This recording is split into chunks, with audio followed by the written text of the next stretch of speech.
pianoplay@boo.com. Hey, I'm so glad you came here to Piano Play. This is your very first piano course. I'm David and I'm going to be your teacher. I'm so glad you decided to read or to watch this first piano lesson because I'm going to show how the piano is built and how the sound is produced. It will help you a lot later on to play piano better and to play piano well. What you're going to do, you can follow the full course. On the bottom of this page there's a link to the next piano lesson and you can just continue, and don't worry, it's a process, it takes time, but you're going to have fun with every new piano lesson.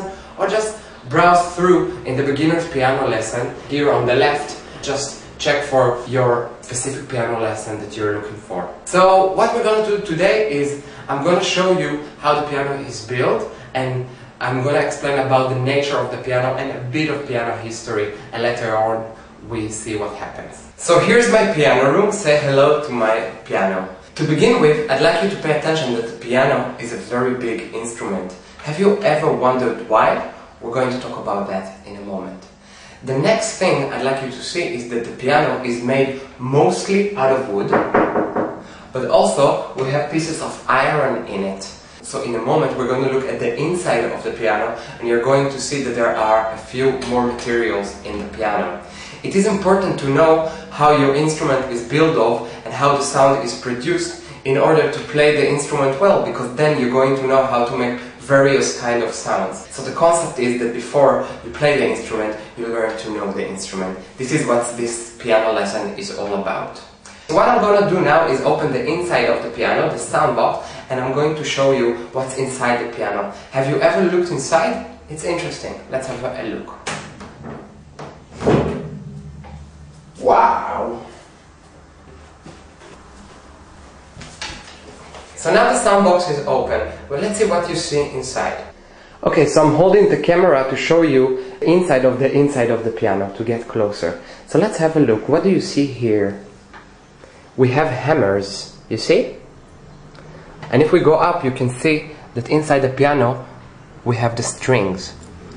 Now, you see that there are here actually 3 strings for each one of those. So actually the piano has 3 strings per note in order to make each note sound stronger and to keep it in tune as far as possible. So if we go back to speaking about the materials the piano is made from, we can see that we have again iron pins. The whole sound box is made out of iron as well. These hammers are made out of felt. They are felt hammers that go to the string. But remember that I asked you why the piano was so big? You can see that it doesn't take so much space to fill all these materials, but mostly this area here is left blank. Why is that? One of the reasons that help the piano produce such a loud sound, which is what makes it unique, we're gonna speak about that a bit later, is that it has a big sound box. The sound box makes the sounds much bigger. It's like a person shouting in a cave, right? You hear more echo, and that's the reason the piano is such a big instrument, because of the size of the sound box. So what happens with the hammers and the string and all that, and with the keyboard? Let's see how everything is connected. So when I press a key, let me show you from here, you can see that a hammer is going to the string. A hammer is hitting the string. So that tells us a little bit about the nature of the piano. It's actually a percussive instrument, right? Because you hit a string, but it's also a string instrument because we have strings. So the piano is a bit of all of that. You have to be a genius to invent such an instrument. So actually, who invented the piano? So in 1791, Bartolomeo Cristofori invented the piano, as it was called then, pianoforte. It was a brilliant instrument because it mixed all the important elements that exist in the piano. Percussive, it's a string instrument, it's a keyboard instrument. It was very, very unique back then and until today. Okay, but why did he call it pianoforte? What does it mean? Piano in Italian, it means soft. Forte means loud. So, this instrument was called soft loud. Does it tell you something about the nature of the instrument? Yes, indeed. So until then, there existed no instrument that produce such differences in dynamics. What is dynamics? The difference in volumes, alright? So some instruments could play a bit louder or a bit softer, but they all stay pretty much in the same volume. The piano, the invention of the piano made it that it is possible now to play very loud, fortissimo, forte, and very soft, pianissimo, like extra piano. Alright? And how does this happen? So as I showed you, when we press a key, a hammer is sent to the string. So actually we fall to the key, and the speed of falling to the key determines how loud or how soft the sound is going to be. So if we fall hard to the piano, you can hear that I'm creating a very forte sound, a very loud sound. And if I'm falling slowly to the key, I'm producing a very soft sound. So this is how we produce the different dynamics on the piano. This is very important in knowing the nature of the instrument.